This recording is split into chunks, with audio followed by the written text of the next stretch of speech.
दोस्तों कुछ दिनों पहले की बात है, बहुत ही भयंकर गर्मी पड़ रही थी, दिन का समय था। मैं और मेरा भाई एक पेड़ के नीचे खड़े हुए किसी का इंतजार कर रहे थे। खाली खड़े हुए थे, वो कुछ सोचने लगा, फिर मुझसे कहता, भैया पेड़ होना भी कितना बड़ा श्राप है ना, एक ही जगह खड़ा हुआ है सालों साल से, यहीं खड़े खड़े एक दिन मर जाएगा। उसकी बात सुनकर मुझे थोड़ी सी हंसी आई। मैं मुस्कुराया और बोला, पर पेड़ तो किसी का इंतजार ही नहीं कर रहा। एक जगह खड़े होकर इंतजार करना बुरा हो सकता है, जैसे हम और तुम कर रहे हैं, पेड़ तो शांति से खड़ा है। फिर वो मुझसे कहता, पर भैया सालों साल का ये जीवन जिएगा, ना कोई भिन्न भिन्न इसको अनुभव मिले, ना ये दुनिया को घूम सकता, ना देख सकता, एक ही जगह खड़े होकर अपने सामने की दुनिया को ही महसूस कर सकता है। इसके जीवन का मतलब ही क्या हुआ? ये तो बस इस जीवन में फंस गया है, अटक गया है, सालों साल यही खड़ा रहा, यही खड़े रहेगा और एक दिन मर जाएगा। शायद इसने अपने पिछले जन्म में कोई बुरे कर्म किए जो इस जन्म में ये पेड़ बन गया। इस बात पर मैंने उसे कहा, पेड़ बनना श्राप तेरे लिए हो सकता है या मेरे लिए हो सकता है, पर इस पेड़ के लिए नहीं है, क्योंकि इसमें वो समझ ही नहीं है, वो भाव ही नहीं है। जीवन की जो समझ हम में है, जीवन को हम जैसे देखते हैं, चलने की शक्ति हम में, इधर उधर चल के जाते हैं, विभिन्न अनुभव लेते हैं, दुनिया को अनुभव करना चाहते हैं, जो चेतन शक्ति हमारी है, जो चेतना का भाव हमारा है, वो इसका नहीं है। तो अगर हम या तुम पेड़ बन जाए तो जीवन हमारे लिए श्राप बन जाएगा। पर इस पेड़ के अंदर वो भावनाएं ही नहीं है, इसका माइंड ब्लॉक है, इसमें वो इंद्रियां ही नहीं है, वो समझ ही नहीं है, वो चाह ही नहीं है, वो इच्छा ही नहीं है। दुख क्या है, सफरिंग क्या है?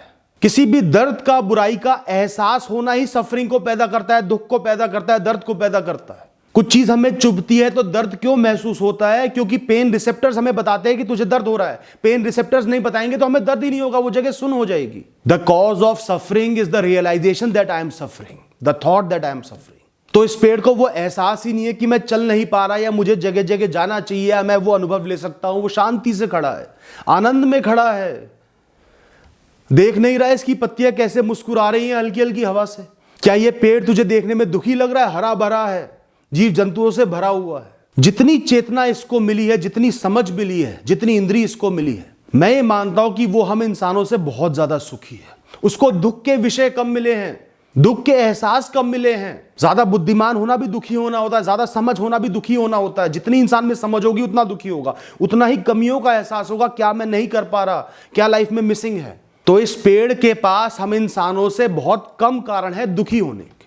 जितना इंसान शून्यता पर जाएगा उतना ही आनंद में रहेगा, उतना ही सुखी रहेगा, उतना ही आत्मा से नजदीक जाएगा, उतना ही ईश्वर से नजदीक जाएगा। और ये पेड़ हम लोगों से बहुत ज्यादा शून्यता के नजदीक है। वो ना इंतजार कर रहा, ना जीवन से कोई एक्सपेक्टेशन लेके चल रहा, वो तो जीते जा रहा है, दूसरों का भी सहारा बन रहा है, हमें भी इस समय छांव दे रहा है। कष्ट मतलब उन कष्टों को अनुभव करना, उनको समझना, उनका एहसास करना। Deprivation is the feeling of being deprived.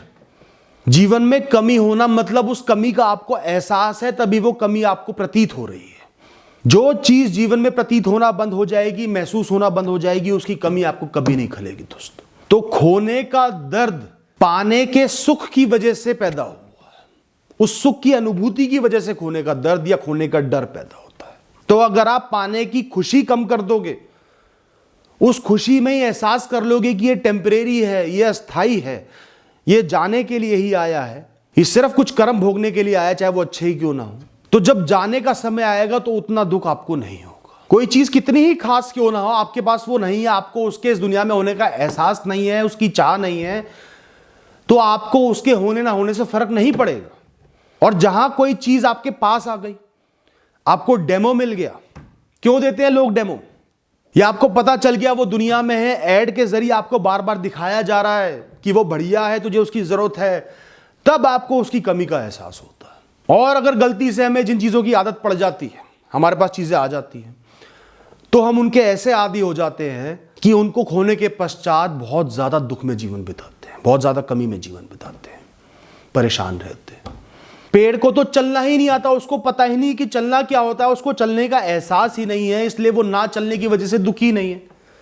उसके पास वो ख्याल ही नहीं है, वो मन में इच्छा ही नहीं है, वो शक्ति नहीं है, वो थॉट्स ही नहीं है जो उसको बता पाए कि ना चलना बुरा होता है या चलना अच्छा होता है, या वो अनुभव ही नहीं है कि चलना कैसा होता है। उसका वो हिस्सा ब्लॉक्ड है, ईश्वर ने ब्लॉक करके इस जन्म में भेजा है, इसलिए ही वो अपने स्थान पर प्रसन्न खड़ा हुआ है, और इसलिए 15 मिनट इंतजार करने में भी हम परेशान हो रहे थे। तो दोस्तों ये सब समझाने का कारण ये है, अगर आप जीवन को थोड़ा सा न्यूट्रली देखो, शून्यता के भाव से देखो, मुक्त होकर देखो, अपनी आदतों से, अपनी चाहतों से, इच्छाओं से, इंद्रियों के प्रभाव से, लालच से, उम्मीदों से, अपेक्षाओं से, परफेक्ट लाइफ की डेफिनेशन से अलग हटके देखो, तो आपका जीवन जैसा भी है आपको बहुत बेहतर लगने लगेगा, स्मूथ लगने लगेगा, सुकून में प्रतीत होने लगेगा। क्योंकि ज्यादातर ख्याल जो हमारे दिमाग में चल रहे हैं वो बिना किसी कारण के हैं, वो सिर्फ भ्रमित करने वाले हैं, सफरिंग का एहसास दिलाने वाले हैं, दुख का एहसास दिलाने वाले, जो दुख इस दुनिया में है ही नहीं, जो हम भोग ही नहीं रहे हैं। सोचो आपके जो पेन रिसेप्टर्स हैं, जो आपको दर्द का एहसास दिला रही हैं, जो कोशिकाएं हैं, जो नर्व्स हैं, वो अपने आप ही एक्टिव हो जाए, बिना ही कुछ चुभे आपको चुभन का एहसास हो रहा हो तो आप तो परेशान हो जाओगे, हर समय लगेगा कुछ चुभ रहा है, हर समय दर्द में रहोगे बिना कुछ चुभे भी। और वही हमारे साथ हो रहा है। इच्छाएं, चाह, एक्सपेक्टेशंस, परफेक्ट लाइफ, ये ख्याल हमें बार बार चुभने का एहसास दिला रहे हैं और हम दर्द में हैं बिना किसी कारण के, जबकि हम उस पेड़ की तरह मुक्त जी सकते हैं। जीवन का सम्मान करो, हर क्षण में जो जीवन मिला है वैसा ही अच्छा है। शून्यता ही असली सुख का कारण है, आनंद का कारण है, इस बात का एहसास करो। जो आना है वो जाएगा ही, और जितना सुख देकर आएगा उतना दुख देकर जाएगा। हर सुख की गहराई में दुख छुपा है, हर इच्छा की गहराई में दुख छुपा है। मुझे इस जीवन से बंधना ही नहीं है, उलझना ही नहीं है, मुक्त रहकर जीना है, न्यूट्रल रहकर जीना है। जितना मुक्त रह सकते हो मुक्त रहो दोस्त, खुद को मुक्त करने की प्रैक्टिस करो, शून्यता पर लाने की प्रैक्टिस करो, माइंडफुल रहो। मैं इस क्षण में जीवित हूं, जी पा रहा हूं, चल पा रहा हूं, उठ पा रहा हूं, उड़ जाए बहुत बड़ी बात है। मैं सुकून से हूं, अपने कर्म कर रहा हूं, इतना बहुत है। इस एहसास को मन में रखो। Thank you and all the best.